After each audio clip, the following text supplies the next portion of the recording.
ako možemo da počnemo sa preskonferencijom, dok učesnici iz Srbije i iz inostranstva pristižu na konferenciju koja će početi u 10 sati, mi ćemo u narednih 30 minuta održati preskonferenciju i najavit ćemo medijima i javnosti šta će biti tema današnje, odnosno sutrašnje konferencije i šta će biti, o kojim ključnim temama ćemo govoriti. Moje ime je Marko Stojanović, pozdravljam vas u ime tima koji je organizovao ovu konferenciju.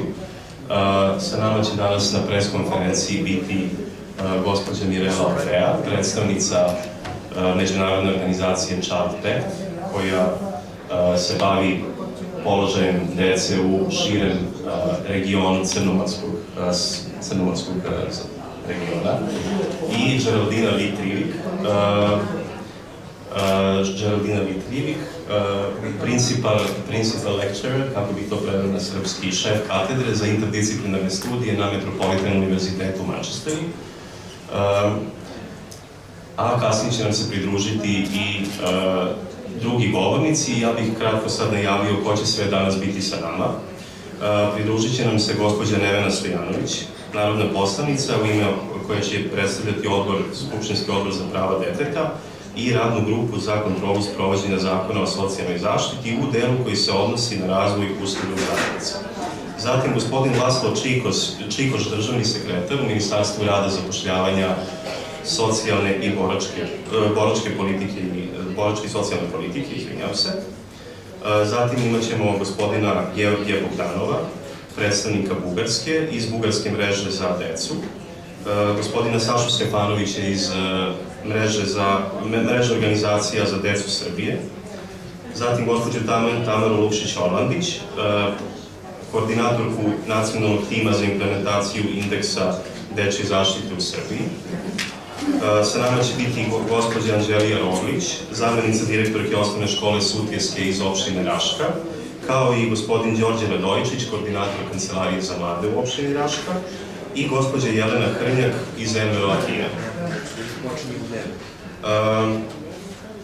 Današnja i sutrašnja konferencija je organizovana sa ciljem da obezbedi dodatnu podršku i osnaži intersektorske platforme koje smo formirali u 4 grada u Srbiji, to su Užice, Novi Sad, Knjaževac i Pirot.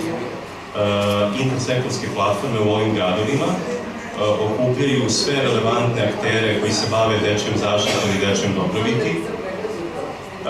Tu su uglavnom opštinske uprave, centri za socijalni rad, svi akteri iz prosvetnog sektora, osnovne škole, predškolske ustanove, srednje škole, domovi za smeštaj dece itd.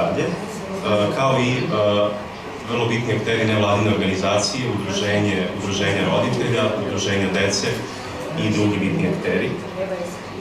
Ovo je druga konferencija koju organizujemo u okviru projekta Zajednica za decu. Prva je organizovana u oktobru i njena svrha je bila da bude veza između lokalnih aktera koji sprovode propise u oblasti dečje zaštite i nacionalnih aktera, odnosno predstavnika relevantnih ministarstava, prosvete, zdravlja, socijalne politike, finansija, državne uprave, znači svi oni koji donose, odnosno formulišu javne politike koje se sprovode u lokalnoj zajednici. I svrha te konferencije je bila da se akteri sa nacionalnog i lokalnog nivoa susretnu i porazgovaraju o svim izazovima u sprovođenju politike za decu u lokalnoj zajednici. Na današnjoj konferenciji ćemo, dakle, za razliku od prethodne, pre svega razgovarati kako da osnažimo kapacitete novoformiranih mreža, da bolje sprovode svoje nadležnosti na način koji će više biti usmeren na decu.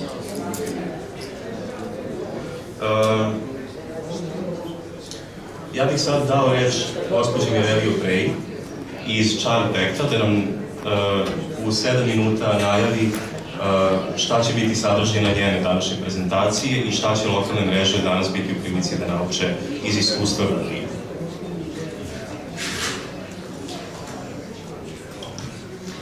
Thank you very much.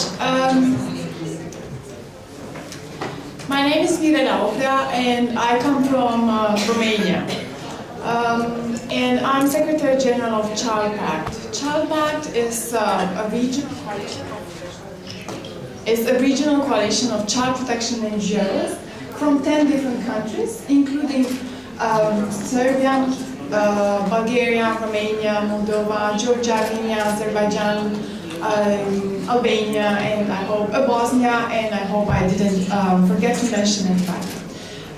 My country, Romania, has been known in the whole world in the beginning of the 90s for the cruelty that we used in taking care of a category of children, very vulnerable children, those who were institutionalized, those who were put in orphanages during communist times. In my country, we had a huge tragedy around children in institutions.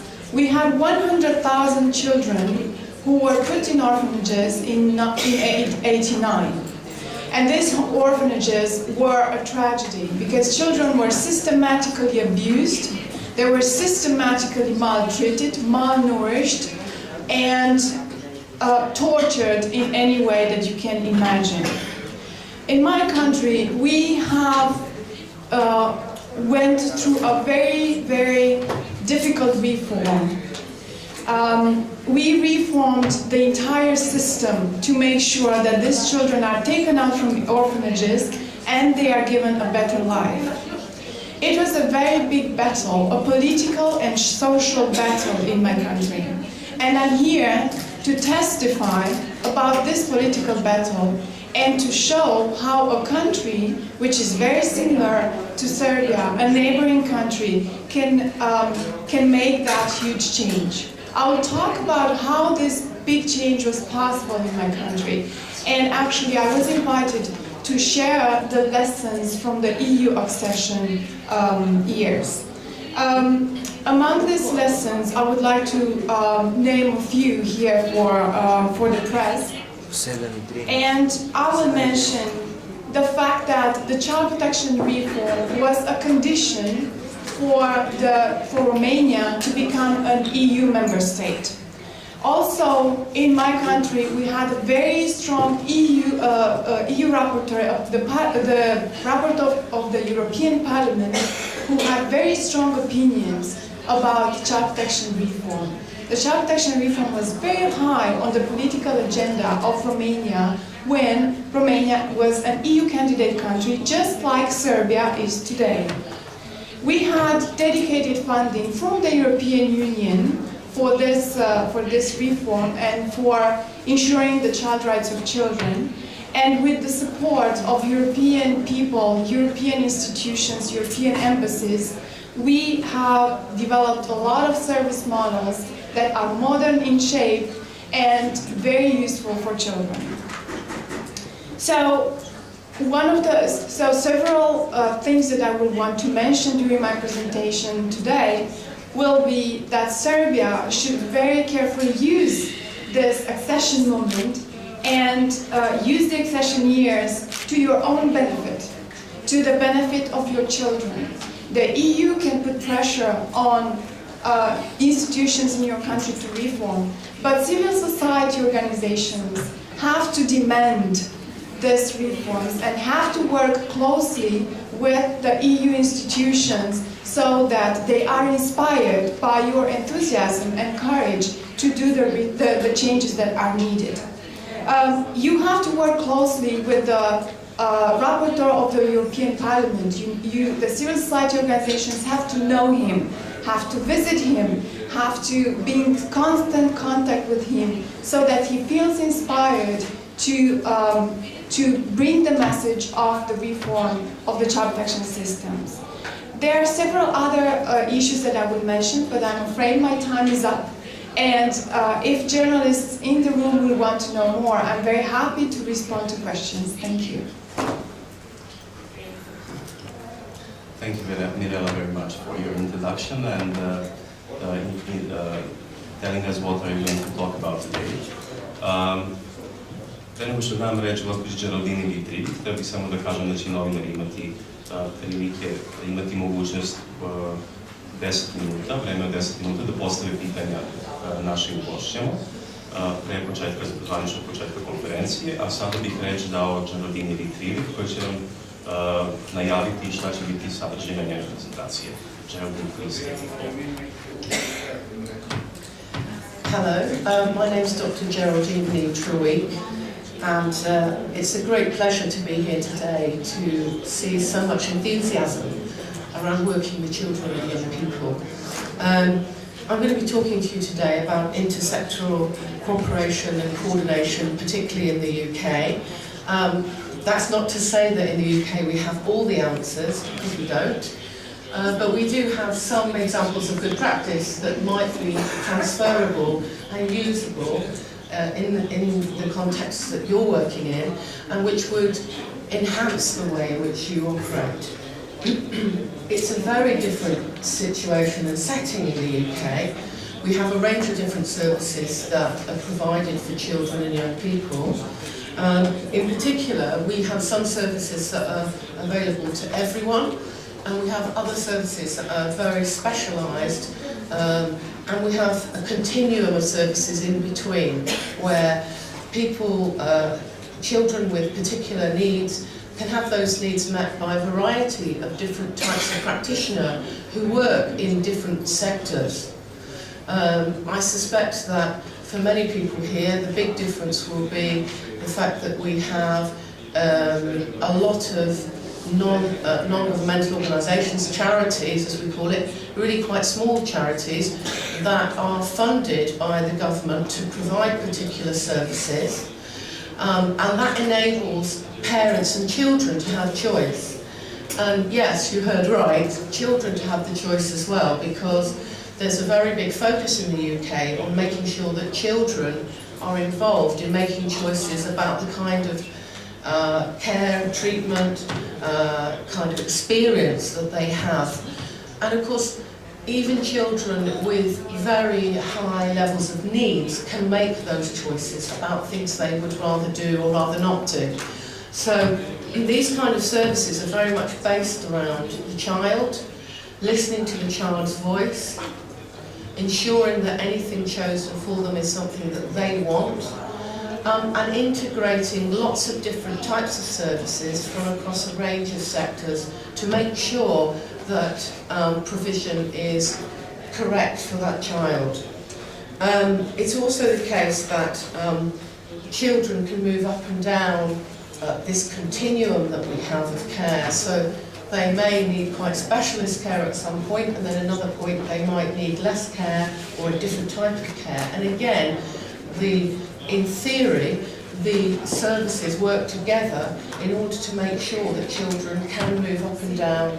They can, in other words, they could have a high level of need, and once that need is met, they could move to a lower level of care. So it's not the case that we have children who have high need and children who have lesser needs. Children move up and down that continuum, often across the childhood and youth period of time.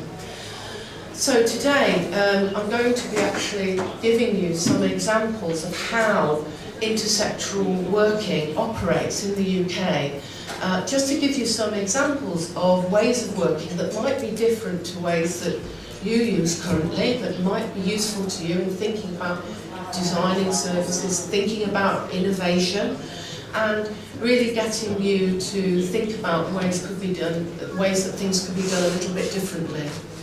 I'll be available here today for anyone who'd like to have a chat with me afterwards about perhaps their own context, maybe ways that things could be applied to their context, and I'd be happy to speak to you.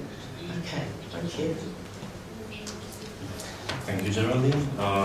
I'm looking forward to learning from UK experience and later on moderating discussion inspired by your and Mirela's presentations and presentations of other presenters from Serbia and abroad. So I will open the floor for the press now to start with questions. Pozivam predstavnike medija da postave pitanja i pitaju sve što ih interesuje u vezi sa iskustvima Rumunije i Velike Britanije u dečjoj zaštiti. Dakle, gospođica Mirela Oprea i Geraldina Dimitrivik su na raspolaganju. Izvolite.